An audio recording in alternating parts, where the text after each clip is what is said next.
Hi, my name's Thete, and in this video I'm going to be taking a look at the Age of Sigmar rules for the new models appearing in the Cursed City box set, the release of which is a right old mess. But first, that right old mess. So this was beyond Indomitus levels of annoyance for me personally. I don't know what it was like for you guys.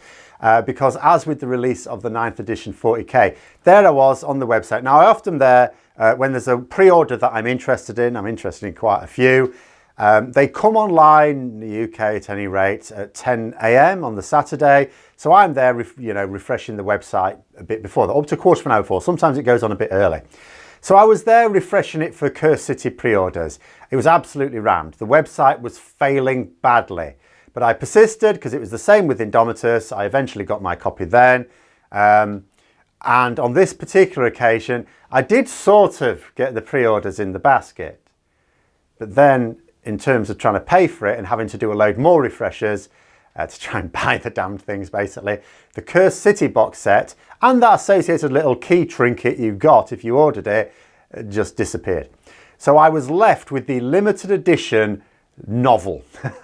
That's what I get. Oh, that's Games Workshop going, we've got an idea for you. Got a bit of a cheeky idea. You'll like this. Bit of an April Fool's. A bit late, I know it is. So what we're going to do is we're going to let you spend ages getting these pre-orders in your basket. Well, here's the cunning trick. Then what we're going to do is we're going to randomly remove the actual game, which is the thing you're mostly interested in, and we're just going to leave you with the fiction so that you won't get to play the game or even read the rule books, but you'll get to read the novel based on it. You'll get to read the fiction on it. Isn't that a cracking wheeze? And guess what? Just as another little extra, you know those Lumineth Realm Lords you think are arriving today? We haven't even dispatched them yet. So not only are they going to be delayed anyway, because sometimes the post is delayed these days, you know, everyone's coping with the pandemic, but we haven't even dispatched it yet. It's got no chance of getting to you for days yet. Because there we go, that's what we got. Now, as it happens, it's not as bad as it could have been because I was looking, I managed to snag a copy on Goblin Gaming, an independent site. I mean, they ran out very quickly as well, but I did get lucky there at least. Their website didn't keep crashing, that was helpful. But the farce was really that. You know, there we go. And I tell you what I found especially funny is when later on I got an email from Games Workshop saying, you can pre-order Cursed City now. I was like, no, I can't. No, I can't. But thanks for reminding me that I should be able to. And then an article on Warhammer Community, it's time to pre-order Cursed City. Are you trying to be funny? Because the article didn't appear, as far as I could tell, until after it was no longer available. It's not like it went up there as the pre-orders went up. But anyway, there it is. That's that one.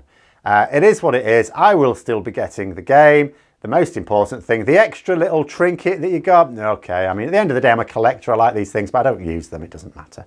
I will get the game. And technically, I'll get the game cheaper. So there we go.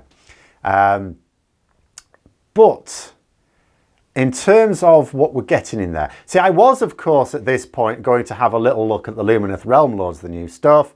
And I thought, well, I can't do that without the book now. I could look at the War Scroll cards because obviously as soon as the models came for pre-order, I could have looked through those. And I've had a look through the odd one, but not a lot because I wanted to wait for the book. I'm still going to do that. So in the meantime, what I'm going to do, because I really want the points values, I'm going to look at the new Cursed City model, the Age of Sigmar War Scrolls. Now again, it would be more useful to know the points costs as well, which I don't yet know. But there are some nice little additions to both Cities of Sigmar and, well, Legions of Dragash right now, but obviously intended for Soulblight Gravelords sometime before summer, I suppose. Making me think I might need to add a Cities of Sigmar army to my commission list for next year, not this year, it's all rammed this year, because I sort of wanted one anyway. Certainly the old Empire and Dark Elf Cities of Sigmar appeals to me, not so much the others. But some of the heroes in the Cursed City box, not overpowered, but some of them are interesting, you know. I mean, I say not overpowered to an extent that can, you know, sometimes it can come down to points. So sometimes you'll get something like in Daughters of Cain, the Morgweth's Coven, for example. It's not overpowered, but it's really cheap for its points. So there might be a situation like that where it's a must take because it's so cheap. But assuming that they're pointed right, they look interesting. So starting off with the Cities of Sigmar characters and the coolest looking model, the Vampire Hunter, Gelson Dorrick. Now they'd already shown his ranged weapon Judgment, which is the more interesting part of it in the Warhammer community as it led up to it. Basically you hit, you've got to hit, and then you will basically kill a basic unit of infantry, or you should do. Because you roll a d6, instead of a wound roll, you just say, okay, is what you've got double or more the wounds characteristic of the target unit? If it is, you kill a model. So it might be cavalry at 2 or 3 wounds, and you roll, say, a 6, in which case you've killed one, fantastic. It might be just a 1 wound infantry, in which case you roll a 2+ and you've killed it, fantastic. But if it isn't double at least, you still deal a mortal wound. It's not that, you know, it's a weird wound roll and that you can fail to wound. You will get the mortal wound. So if you hit, you're guaranteed at least a mortal wound from it, which is nice. He also has a separate ability for enemy units in close combat range, which can deal a mortal wound on a 3+ as well. So that's like two cracks in each of your turns at doing a mortal wound. And although I say it's a 3+ that ability, it's a 2+ for death units. So again, you know, very much in the theme there, using these against vampire armies. So not a hideously powerful unit, but nonetheless one with some nice character to it. Then we've got Brutog Corpse Eater. I think this is one of my favourites. It's an ogre with the Cities of Sigmar keyword again. Reasonable attacks and with the ability to heal himself in combat if he killed enemy models. Now this is a good one to send in amongst infantry, supporting something else, or supported by something else at least, because he has got a high chance of killing something, you know, against your normal sort of infantry stuff, decent chance of killing something. And if he does, he regains D3 wounds at the end of the combat phase if he's not killed. But against death armies, or against a death unit more specifically, it's D6 wounds. So you stick him in support of another unit and he might be, you know, virtually unkillable against a basic death army or against basic death unit, unless you want to go to the trouble of having a powerful character eat him in one go. Maybe you send a vampire lord on zombie dragon to go and gobble him up. Might be a bit much for just a single ogre character. Amel De Bruskov is another interesting one. Prevents friendly units having to take battle shock tests if they are wholly within 9 inches of her, as long as she is within 3 inches of an enemy unit. So basically, if she's not hiding at the back anyway, if she's actually in close combat range. So another good support character, you could have her with a unit of infantry. Her supporting unit of infantry won't have to take a battle shock test. You know, she's getting stuck into combat as long as she lives. And she got, you know, she's got 3 up saves, she's decent. Now, I'm not going to go through every single character because some are more interesting than others. I think those are some of the more interesting ones. But there are some interesting choices for Cities of Sigmar. And it's really moving them up in my priority list because I've got a priority list of armies and there's too many. Really, if I look at my list of armies that I would like, I won't be able to get all of them. Not only would it cost too much and take too long, although I've now got a lot more space with the new studio, it's still limited. By the time I finish this year, I will have to be starting to think about more efficient ways of storing things. And I will just say as well, just speaking of that, for the future, pandemic allowing, of course, which it rarely does in the UK, I will be looking at putting this new studio to better use in the coming months with some battle reports. Because when I revealed the new studio, someone did say, oh, I can't wait to see some battle reports. So I was thinking, well, I hope I'll be able to oblige. It looks like I will be able to. Currently in the process of getting armies commissioned and waiting for it actually to be possible to play armies. I mean, play games. I do have enough armies to get started, but it's not actually legally possible. But it's coming, though it will be unreliably until the pandemic is over, I'm afraid. But we will see what we can do, beginning from like summertime, I think. Now, moving on to the Soulblight models, going back onto topic here.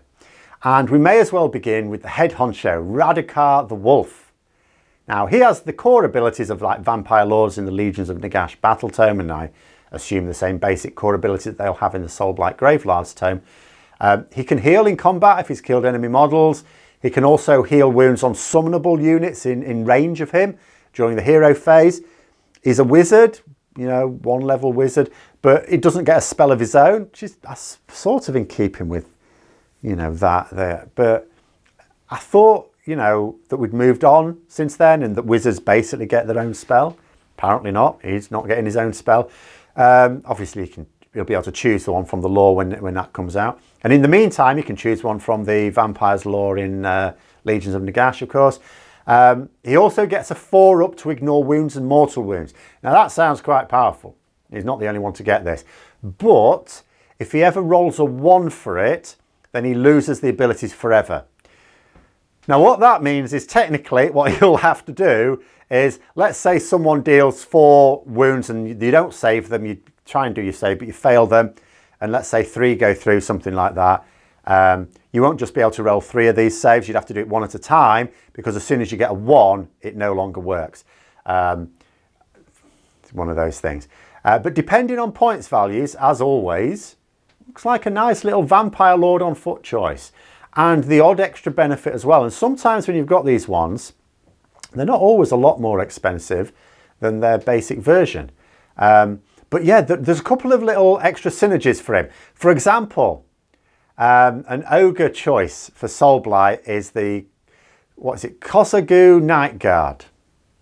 Now these guys get an extra attack if they're within 12 inches of Radakar the Wolf.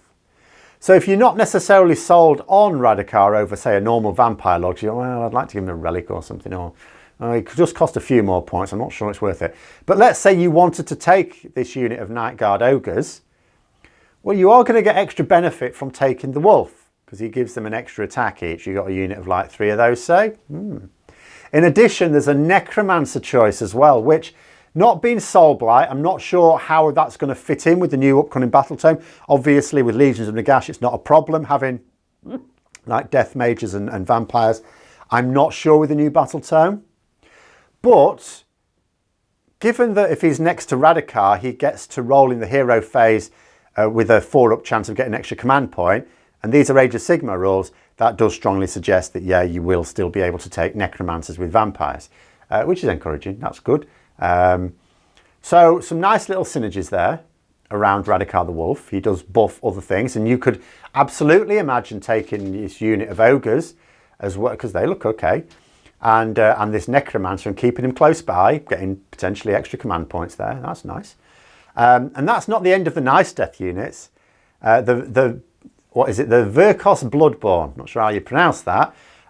Nice little option against most things, really, because they get +1 to wound against any unit that's already had at least 1 wound allocated to it.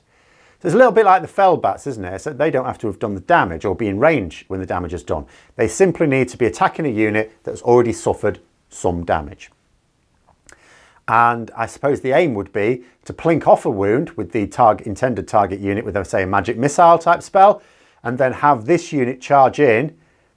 You know, well, they've got I think it's 3 attacks base. Yeah, 3 attacks. Then it'd be 3s to hit. Now it's normally 3s to wound, but now it'd be 2s to wound. -1 rend and D3 damage. That's quite nice. Now they've no serious save to speak of, but, you know, they're basically naked vampires. But they do get a 5-up ignore on wounds and mortal wounds, so that's nice. And they don't have to be in range of a character for that either. Then there's the most intriguing model in the set for me, Gorslav the Gravekeeper. This is the guy with part of a coffin welded to his face. Now he gets to shrug wounds and mortal wounds onto nearby zombies on a 4+. So stay with the zombies and they'll look after him. He can also use a command point to return a destroyed unit of zombies at half the original number of models. Now that does make me wonder if the Legions of Nagash command ability that basically lets you summon the entire unit back when it's been destroyed is going to be in the new battle tome. Because it could still be argued that this command ability could be used alongside it, because although it doesn't get you the whole unit back, it does mean you don't have to place it in range of a graveyard marker, because the way that works in Legion of Nagash, the hero who's going to summon it has to be in range of the graveyard marker. The unit you're going to summon back has to be wholly within range of that graveyard marker. That can make it a bit trickier. This time, with this model, this ability, you just have to be within range of that model. And of course, more than 9 inches away from enemy models. So you could argue that maybe there'll be situations where you can use this when you couldn't use the other. but it does make me wonder if maybe that ability is going. But we'll just have to wait and see. But those are my thoughts on some of the more interesting ones. There are, of course, other models in the game. There are other Cities of Sigmar hero models. There's some zombies, which have basically got the zombie rules, but it's nice new models. There's skeletons, which basically got the skeleton rules, but nice new models. And there's even a skeleton hero, but I don't think particularly noteworthy, although you may take him. But I think those are my look at the more interesting models. But let me know what you think anyway in the comments below. Hope you found the video interesting. If you did, don't forget to give it a thumbs up. Until next time, I'll see you later.